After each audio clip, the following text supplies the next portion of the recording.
Muito bem, nós estamos falando sobre traição, já começaram a chegar as primeiras participações. Você pode entrar em contato pelo 19 3871 9620. 19 3871 9620. Se quiser o anonimato, não tem problema, a gente não diz o seu nome, fica tranquilo, participe porque esse assunto é muito importante e às vezes tudo que está sendo dito, até em um segundo ou um terceiro momento vai te ajudar, né? Vai nos ajudar sempre. Para mim, eu sou o primeiro a crescer aqui, gosto muito do conteúdo do programa porque os convidados trazem contextos que nos ajudam muito, graças a Deus, e a sua participação é o que faz tudo isso acontecer de uma maneira muito mais rica. Você pode entrar em contato também pelo orientes@rs21.com.br, orientes@rs21.com.br. Padre, deixa eu começar, antes de a gente entrar aqui nos contextos propriamente dito das perguntas, no caso aí, para a gente falar de uma maneira que a gente não entre tanto na teologia, mas para falar nesse caso da traição, vamos falar assim, o pecado, tudo que a pessoa agir contra a vida, contra ela mesma, contra o outro, querendo dar um basta em tudo, acabar com tudo, tudo que ela partir para o que seria a eliminação, vamos dizer, a morte, a gente pode colocar assim de maneira geral que ela está buscando o que seria condenável, o pecado, o erro, o que seria abominável? Ou o senhor gostaria de entrar em algum detalhe? Dá uma geral para a gente, para ajudar. Como você mencionou, mas assim, a pessoa, quando nós primamos pela vida, sempre a vida, em todos os aspectos, em todos os momentos da vida. E quando esta vida ela é atingida, é uma infidelidade. Mas o próprio remorso, ela está permitindo que forças de morte tirem dela a esperança, a alegria. Como ele estava citando, a pessoa trair a si mesmo. Ela, sob certo aspecto, a gente começa a pecar contra a própria vida. Contra a própria vida, sim, sim. Não é? Sim, é um remorso. E por isso que ela tem que buscar uma orientação, tanto psicológica quanto da igreja ou de um amigo, que às vezes não busca. Falta. Falta esta busca, esse deixar-se conduzir e tirar essas entranhas, essas telhas de aranhas. A gente fala traição porque a gente confia as coisas mais sagradas, que a gente tem para alguém. Para um amigo, para um parente, para o marido, para a esposa, para um filho, para um pai. E quando ele, por exemplo, um pai que pega um segredo de um filho e em vez de guardar com ele, daqui a pouco quando o filho vê, ele está fazendo chacota com um amigo mais velho, um amigo dele, sobre a situação do filho, e o filho se sente traído. Então, a traição é quando a gente entrega, muitas vezes, daqui a pouco você entra, calma, eles já estão se coçando ali, deixa eu entrar. Quando a gente entrega isso tão sagrado nosso, confia a alguém e alguém faz um mau uso. A tendência de todos nós é ficarmos em cima dos sentimentos ruins. Sim, sim. Não é? E aí a gente já está lutando contra a própria vida, colaborando para a nossa própria morte da alma, da alegria, da existência, não é? Sim, com certeza. E aí, é uma deslealdade, consigo. Então, quando eu revelo alguma coisa a alguém, e não era para revelar, era um segredo, como você diz, o pai falou um segredo de um filho, então, a primeira coisa, ele está se expondo, o filho, está colocando o filho ou a filha, a pessoa, e depois o que é uma deslealdade, uma infidelidade, uma injustiça, contra a própria pessoa, contra o próprio ser humano. E eu coloco assim a questão do pecado, porque muitas vezes as pessoas acham que a igreja tem uma ideia errada, que a igreja ela sempre está aí para condenar o nosso pecado. E na verdade, nesse aspecto, como a gente está colocando, a igreja quer preservar a vida. Sim, a esperança de todos, a comunhão, que volte a paz e que as coisas se reconciliem, né, situações. A igreja, ela é misericordiosa, né? O Papa Francisco voltou essa palavra, né? Ele falou então da misericórdia, né? Deus é misericordioso, que ama, né? Então nós também temos que exercer o quê? A misericórdia para com o outro, para com o próximo, né? E muitas das vezes nós queremos até apontar, né, o defeito e não queremos o quê? Apresentar que existe uma solução. A gente pode cair na ideia de querer muito mais a justiça do que a solução. Sim. Queremos justificar, apontar o erro e não condenar. Resolver a situação do jeito que eu acho. Sim. Mas Deus é misericórdia e nós, sendo cristãos, devemos o quê?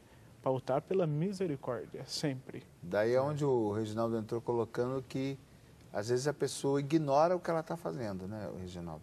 A própria pessoa que não soube lidar com o seu sagrado, aquele amigo, né, ou aquele marido, ele não tinha maturidade para lidar com o nível da sua sinceridade. Ele mesmo não tinha maturidade para... Ele mesmo não se entrega tanto quanto aquela esposa, por exemplo. Exatamente. Né? Acontece esse desnível de maturidade também, né? Acontece sim, né? Eu acho, tocando um pouquinho na Bíblia, tem um verso na Bíblia que ela é bem clássica, que fala que nunca dê pérola aos porcos. Sim. Ou seja, não conte segredos ou coisas muito íntimas para pessoas que não estão preparadas para isso. E, às vezes, quando você está tentando criar um vínculo com a pessoa, está criando uma cumplicidade com a pessoa, você começa a contar coisas dessa pessoa. Só que você, às vezes, não sabe que ela não está preparada ainda para lidar com segredos, com essa intimidade, ela não consegue guardar isso. E aí acontece da pessoa, ela não está ainda madura e ela acaba revelando isso para outras pessoas, né? Então, esse desnível pode acontecer sim. E esse desnível você vai descobrir só revelando e passando pela dificuldade, pela situação mesmo. E aí fica um ensinamento, né? Uma vez eu errei, se eu erro duas vezes, a questão já não está no outro, né? A questão está em mim. Quer dizer, eu preciso perceber quem é essa pessoa que eu tô revelando essa situação. Ô Reginaldo, e no caso de um casal fica bem complicado, porque aí envolve o que aconteceu há 3 anos atrás, que ainda trago os resquícios em mim, aí ainda vou lembrar o que você disse, então, mesmo que a pessoa esteja errada, pelo envolvimento emocional, ela vai ter uma real dificuldade de perceber também que o erro é só dela. Isso. Porque, às vezes, com a indignação do outro, o outro disse coisas que não devia, passou dos limites, me ofendeu. E você disse, aí fica aquela briga por quem tem razão, né? Exato. A gente tem que pensar em 2 critérios em relacionamento, né? O critério da justiça e da verdade e o critério da afetividade. Quando você entra no critério da justiça, você entra no critério racional. Quer dizer, quem tem a razão, quem está certo. E geralmente esse critério, ele serve só para diminuir o outro e achar que eu sou vencedor. Mas quando há um vencedor, os 2 são perdedores. São perdedores. Quando há um vencedor, os 2 são perdedores. Anota aí a conclusão do nosso Reginaldo para a noite de hoje sobre traição. Quando há um vencedor, os 2 são perdedores. O Rubem Alves, que é um filósofo campineiro aqui bastante renomado, né, no Brasil, ele brinca com a metáfora do tênis e do frescobol. O que ele fala? Ele fala assim, há casamentos que são tênis e há casamentos que são frescobol. Casamento tênis, o que é isso? Eu jogo de uma forma para o outro errar e eu sou vencedor. Então, a pessoa se sente feliz porque acertou, porque disse uma coisa que o outro não entendeu, porque é o dono da verdade.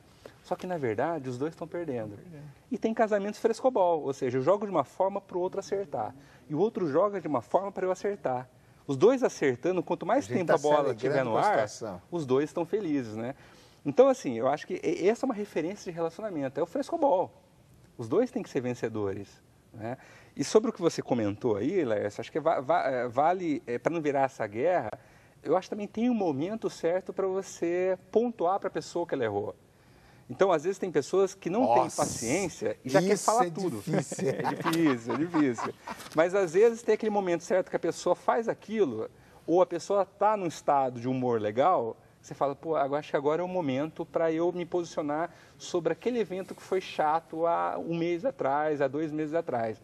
Então, tem que ter também um pouquinho desse engolir o sapo, ter um pouquinho de paciência. O engolir sapo é muito difícil para a gente que tem um temperamento forte, no sentido de não poder dizer tudo que você tem que ouvir.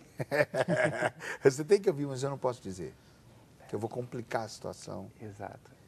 A coisa vai travar e às vezes é melhor mesmo calar. Né? E aí eu acho que envolve a questão da sabedoria, do equilíbrio, né? Não falar nada e falar tudo são os 2 extremos, né? Exatamente. E aí vale o contexto, o momento certo para falar. E que isso geralmente acontece na velhice, em que há sabedoria, né? Mas se você já sabe como funciona, se der para você usar antes... Está me chamando de velho? Bom, olha que legal. Aqui tem uma participação, padre, da cidade de Matão. Eu vou preferir não falar o nome da pessoa. Sim. E diz assim, olha, quando o filho não frequenta muito a casa dos pais, por um motivo de falta de sinceridade dos pais para com ele, ele não gosta na casa dos pais, porque os pais não foram sinceros com ele. Aí está perguntando, o filho é um pecador? Se o filho é um pecador...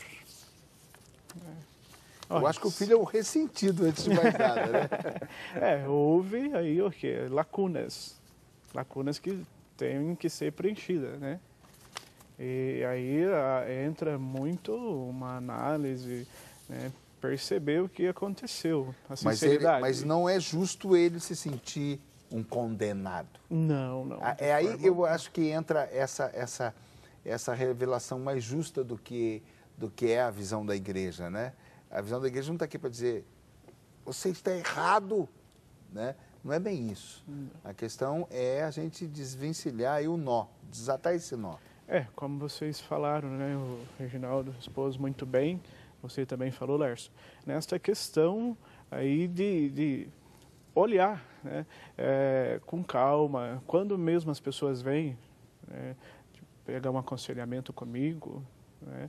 Então eu falo, olha, você precisa primeiro rever a situação, não é falando assim exageradamente, é perceber, e aí há um tempo, né, onde você vai onde você vai analisar o que aconteceu, o que houve, né?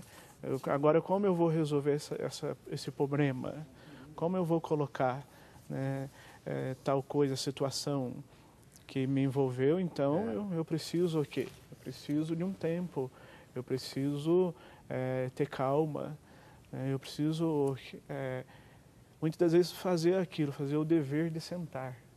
Aí entra tanto o filho, entra tanto os pais, né, conversam uma vez por mês, né? Falam da vida. Esse dever de sentar é o quê? Esse dever de sentar é você, né, conversar, principalmente uma vez no mês, e ali você falar tudo aquilo que ficou, né, engasgado, como nós falamos, né? Aquilo que magoou, principalmente, então você expor.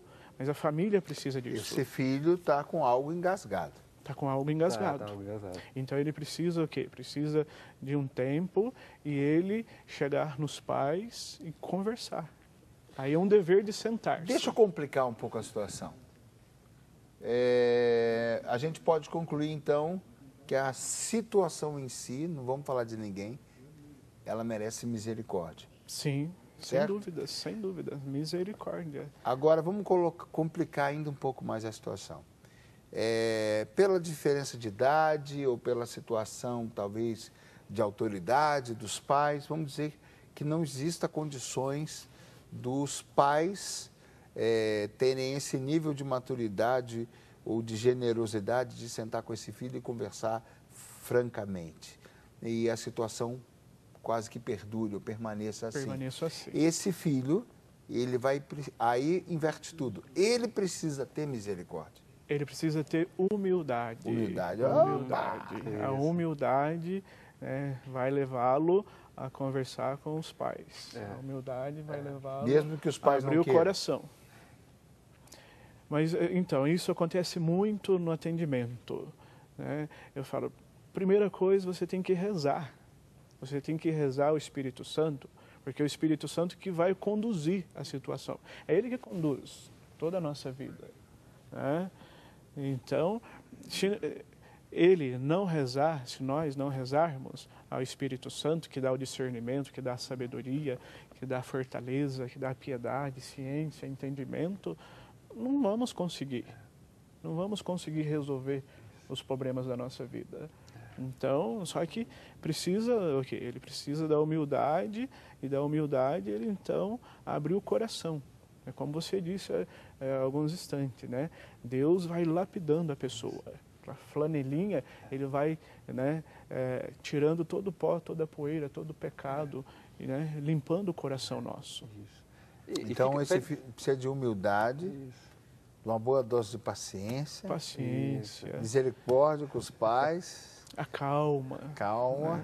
Isso é uma reciprocidade. Exato. Fala, Reginaldo, desculpa te interromper. Provavelmente, nessa relação, há um critério claro de justiça. Né? Vocês foram os algozes e eu sou a vítima da situação. Né? Quer dizer, vocês foram errados. Então, acho que ele comprou esse papel de vítima da situação, né? E aí vale dos dois lados, né? Como o padre disse, do lado dele ou do lado dos pais, ter essa humildade. E eu diria assim, como uma estratégia até para ajudar aí, essa família, os pais chegarem nesse filho e olhar nos olhos desse filho e dizer que ama muito ele, sabe? Dizer assim, filho, eu amo muito você. Você é minha carne, você é minha alma, você é minha vida, né? Então, assim, aí nesse caso envolve a humildade dos pais para se entregar totalmente. Tá, eu vou me colocar ainda intransigente aqui nesse assunto. Sim. Você desculpa aí, viu, filho? Mas é para até ajudar um pouco mais. Eu sou filho de um nordestino que foi criado na base do chicote. Certo. E que para ele certo era errado era errado, certo era certo, mas a maioria das vezes o certo era o certo dele. Né? Então, veja, muitas vezes é muito provável que esse pai permaneça ou não tenha espaço e permaneça na intransigência. Que seja intransigência. Durão. E eu me lembrei aqui dessa... Por isso que eu falei que o filho tem que usar da misericórdia. Que muitas vezes eu coloco para os jovens, às vezes em alguns eventos, alguns retiros. O jovem por ser de outra geração. O jovem por ter outra formação. O jovem por estar supostamente mais atualizado. O jovem por ser a bola da vez. O jovem porque agora ele acha que sabe tudo e os pais já não sabem nada. Então, ele precisa ter mais misericórdia. Ele precisa ter mais compreensão, até com, desculpa falar assim, não estou julgando, por favor, até com a limitação dos pais. Então, eu penso que, além da misericórdia, além da oração, porque tem horas, padre, que eu acredito na ação de Deus, claro, mas pode ser que aquela geração antiga, né, seja, nem querendo consiga ter uma atitude diferenciada, porque não sabe como ter.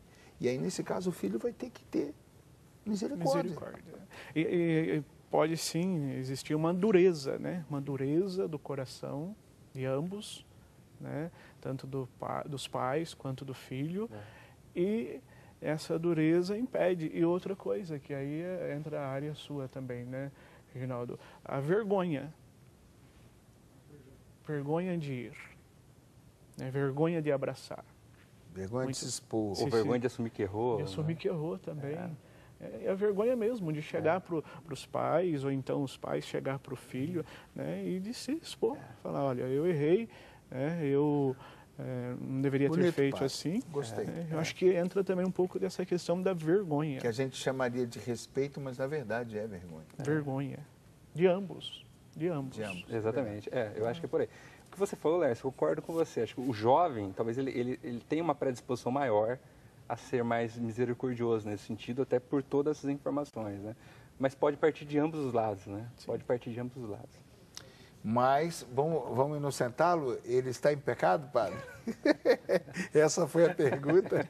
A princípio, dentro desse contexto, ele é uma vítima, né? Só Deus sabe. Só Deus sabe. Em pecado ou não. Às vezes todos são vítimas, né, ali, né? Ali todos são vítimas, exatamente. Sim. Por isso que eu gosto da colocação da psicologia. Mas é muito interessante tudo isso, porque a gente vai percebendo que aquela história, né? Quando alguém está ganhando, como é que você falou? Quando tem um vencedor, na verdade, todo mundo está perdendo. Os dois estão perdendo. Né? Então, os pais estão vencendo, mas a situação toda... Para ambos estão perdendo, né? Sim. Né? O que a igreja oferece numa situação de traição, padre? A Hilda está perguntando, onde o traidor continua traindo. Qual seria a sua palavra? Olha, a igreja, quando essa questão de traição, a igreja, ela acolhe, ela orienta a pessoa, né? Ela é misericordiosa, como nós já falamos. Agora aí entra outra questão, né? O traidor, ele continua fazendo a mesma coisa. Aí ele precisa mais do quê? De um puxão de orelha bem grande, né? Aí precisa de uma chamada de atenção mesmo, para ele perceber que ele está no erro. Agora, continuar no erro, né? Então, errar uma vez, errar duas vezes e continuar errando. É muito subjetivo falar, porque ela não diz quanto tempo, como é que a gente não sabe os detalhes da situação, mas a gente pode perguntar, e a psicologia, o que diria para essa esposa? Em cima do que o Alessandro disse, eu acho que inicialmente a gente começa com amor. Né? A gente tenta tocar a outra pessoa com amor para tentar ver se ela entende o que está acontecendo e ela se responsabiliza pela situação. Se a gente começa a perceber com amor não está dando resultado, a gente tem que ser um pouco mais firme, contundente. Sim. E mostrar para a pessoa o quanto ela está sendo injusta, o quanto ela está sendo traidora de si mesma em relação aos valores, o quanto ela não está se responsabilizando pelo relacionamento conjugal, pela família, né? Então aí vale a pessoa ser um pouco mais firme com ela, né? Eu acredito que o amor, ele ajuda muito para lidar com as pessoas. Mas se às vezes você é muito bonzinho, o outro não muda, não. Exato. Estamos entrando naquele contexto da não sei se é a esposa, né? Mas o contexto que eu dei de exemplo de uma esposa que se anulou. Se um se anula demais, não ajuda, não. Exatamente. Que nesse caso o amor é o ir além, isso é muito difícil, é um exercício muito exigente, mas além dos meus sentimentos, eu mostrar o quanto tudo está sendo perdido por causa disso, como você colocou muito bem, quanto que ela está se traindo, quanto que ela está traindo os filhos, o quanto que ela está jogando fora o que foi conquistado até aqui, o quanto está botando tudo a perder, às vezes por uma empolgação. Exatamente. Um prazer. Exatamente. Um prazer, um momento impensado. Uma aventura. Exatamente. Uma aventura. Né? Então é muito difícil para um esposo ou para uma esposa ter essa cabeça fria na hora, porque você está envolto de todos os seus sentimentos, envolvido, está tudo aflorado ali, mas você tem que se manifestar de uma maneira... Tem que se posicionar, né, Lércio? De uma maneira mais ativa. Chamar a atenção, né? E aí entra esse conversar, né? Conversou uma vez, conversou duas vezes, e ali então tem que ter o quê? A pessoa não pode ficar sendo infiel, ela está magoando. Ela está mexendo com sentimentos. E a outra não pode ficar passiva. Não pode ficar passiva. Exatamente. A situação não pode, então a gente concluindo, a situação não pode se perpetuar. Não. Exatamente. É um calo, virou assim, é uma distorção, é assim mesmo, nasceu torto, cresceu torto e vai morrer torto. Isso Exatamente. Não é aceitável. Aí vive infeliz. Uma vivência.